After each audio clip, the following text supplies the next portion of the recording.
Alright, so now that we have our fuel loaded, our people loaded, cargo loaded, we know that our zero fuel weight is going to be 109. So it's going to punch that in here, zero fuel weight.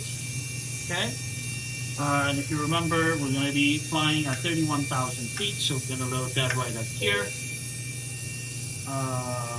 Okay, let's just make sure we put this properly.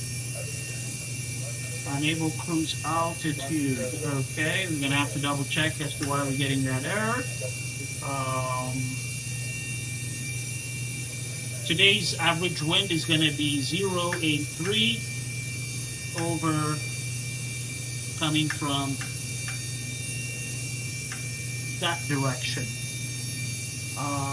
So it's about 10 miles per hour coming from 83 degrees. So now that we have that, we're going to go ahead and execute this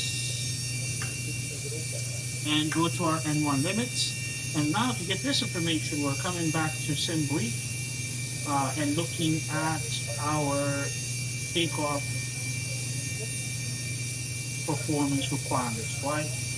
So selected temperature today is going to be 54.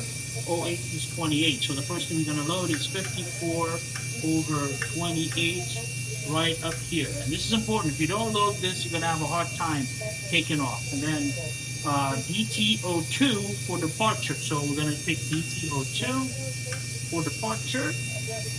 And today's flaps is going to be set to 5. So 5 is what we're going to set it to. Now CG, which is our central gravity, we get that information right here from payload. At this point, it's going to be 18.1. So we're just going to go ahead and punch in 18.1 right here. So the first thing is telling us that our trim needs to be set to 6.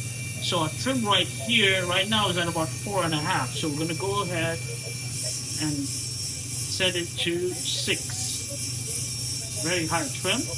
And we'll talk a little bit about what that trim is in a bit. So we set that trim. And then in terms of speed, it's telling us that V1 is going to be at about 128.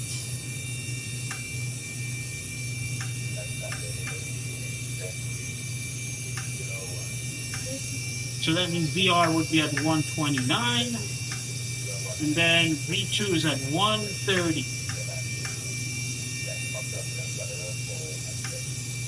And now we have our CDU completely configured.